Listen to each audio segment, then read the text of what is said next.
Joining me now to talk about it all is Congressman Adam Smith, Democrat of Washington State and the ranking member of the Armed Services Committee.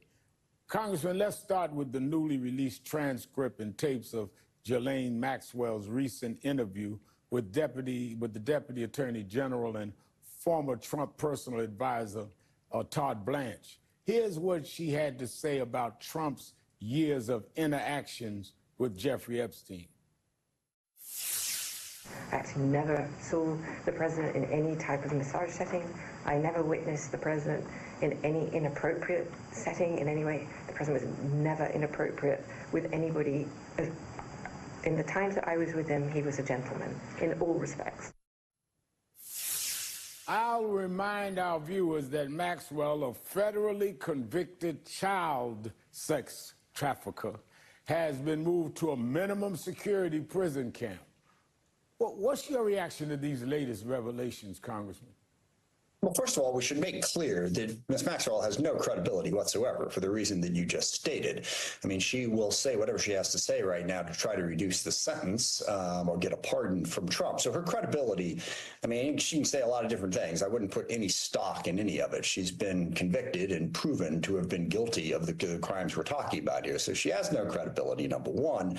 Number two, Trump is trying to dodge responsibility for all the lies he told, impugning the character of other people. He promised that there was something here, that he would become president and he would release it.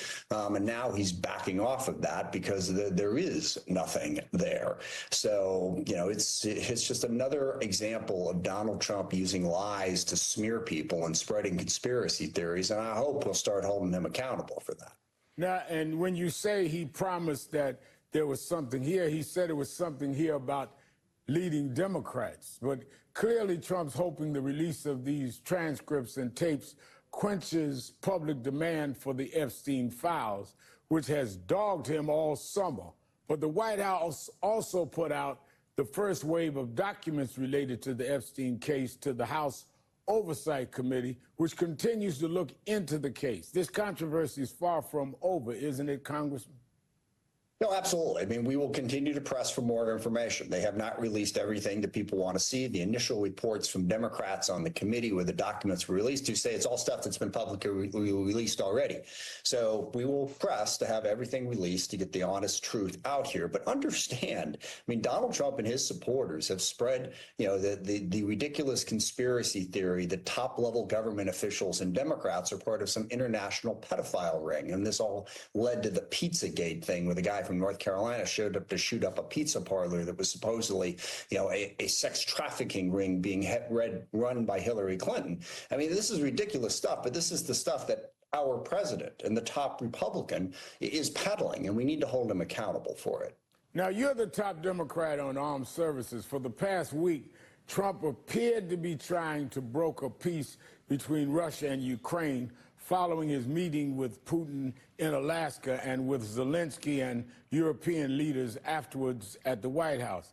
That effort appears to have stalled, with Putin agreeing neither to a ceasefire or to meet with Zelensky. And Trump said yesterday that getting the two leaders together is, quote, like oil and vinegar.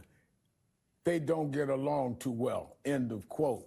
But he's hopeful enough, apparently, that he, quote, very badly, end of quote, wants Putin to attend the World Cup of Soccer in Los Angeles next year.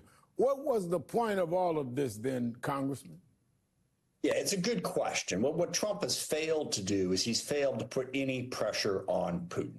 I mean, I'm not sure if it's Trump's incompetence as an international leader or whether or not it's affinity for Vladimir Putin that has led us to this place. But it's not complicated what the Trump administration needs to do. They need to put pressure on Putin and support Ukraine, whether it's sanctions, whether it's promising to continue to send weapons to Ukraine, whether it's simply stating that the war is Putin's fault. He he invaded Ukraine instead of blaming Zelensky as he has done in the past. Look, Trump is bungling this. We had put together a 53-nation coalition that was helping Ukraine defend itself and has stopped Russia in its tracks in its invasion.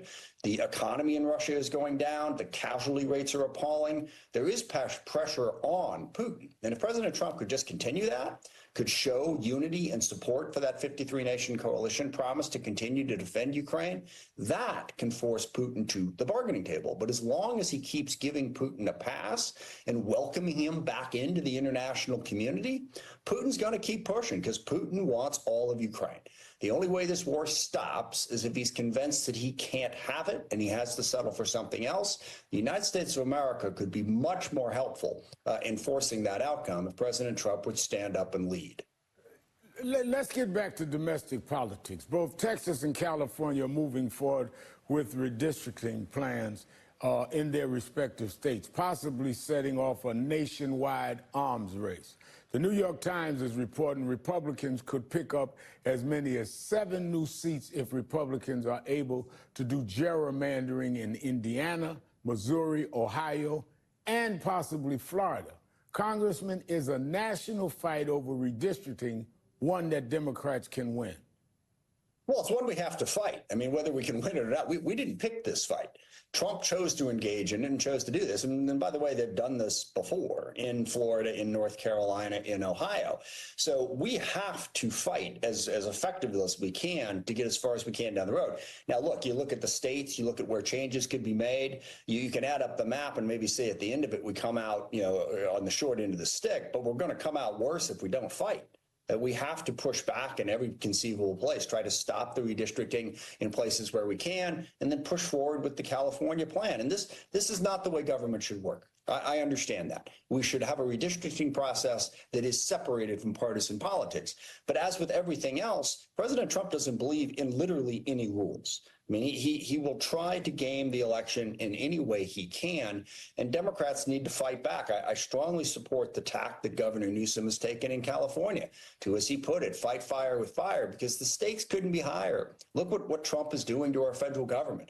Look at him using the military for domestic law enforcement, shaking down law firms and media companies. It is corruption on a grand scale. We need to fight back every way we can.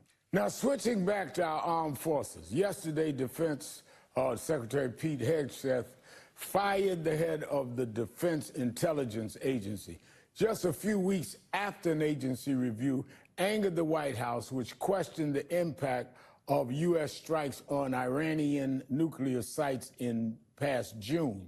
Hegseth also fired 2 top naval admirals, adding to a long list of firings, including the Joint Chiefs of Staff, the Chief of Naval Operations, the Commander of the Coast Guard, and the Vice Commander of the Air Force since taking over the Pentagon. Are you concerned about what's going on in the Pentagon right now? Very. Trump is weakening our intelligence community and weakening our national security every day because he's demanding loyalty over ability and truth. The DIA offered up information he didn't like, so he fired him. He's done that before. We are building a government under Trump that is going to be incompetent, that is all about loyalty to Trump. And look, when you're in national security, you have to be able to deliver bad news if it is the honest truth. You want people who are trying to find out exactly what's going on, not hoping to please the boss. And what we have right now in the intel community and in the Department of Defense is a growing number of people who are simply there to please the boss. And if the information isn't what he likes, then you're in trouble. And that is going to weaken our ability to have accurate intelligence and a strong defense. It's the reason we set up civil service in the first place. And look, this is the whole point. We are moving away from having a constitutional republic. We are having an autocratic government ruled by Trump. And that is not in the best interest of our national security. Now, finally, Congressman, Defense Secretary Pete Hegseth has also ordered the nearly 2,000 National Guard troops deployed in Washington, D.C. to start carrying weapons. The White House is also saying up to 1,700 National Guard troops will be mobilized in 19 states to assist with mass deportations. You know what the mission of the National Guard has traditionally been. You understand the challenges it faces with recruitment and retention. Are you concerned with how the president and some Republican governors have begun to utilize the National Guard at this moment? Very concerned. I mean, there are two huge problems here. Number one, we are using the United States military for domestic law enforcement. They are not trained to do that. And also, the second big problem is this is Trump basically giving himself a national police force. He's certainly doing it with the Guard. He did it with the active duty Marines in Los Angeles. But when you look at what ICE is doing, it's certainly ICE. They're hiring a lot more agents, but he's using every conceivable federal agency, the DEA, the ATF, heck, the Postal Inspector Service, to go out into our community and violate people's rights, to pick them up off the streets with no due process and lock them up. This is Donald Trump building a national security force that will serve his interests and not the interests of the American people. And what's he going to do with that? Well, I think January 6, 2021 gives us a hint, a clue as to what he might do with it. So look, this is not what the military is supposed to be doing. First of all, it's dangerous in the communities. Second of all, Trump is using it to enhance his own power, which we should all be concerned about. And look, you've been in New York City, Washington, D.C. Look, crime's a problem. Fascism isn't the answer. And that's the message I hope Democrats send out. Not say, oh, crime's nothing to worry about. We got no problems. No, but if you want to get after crime, it's simple. Hire more police and build stronger communities. Don't send in the military. That should be our approach to the issue. And have those police work with the community. And I have been in New York Absolutely. And Washington, You know that. D.C. I'll be in Washington tomorrow preaching at Howard University. Thank you, Congressman Adam Smith.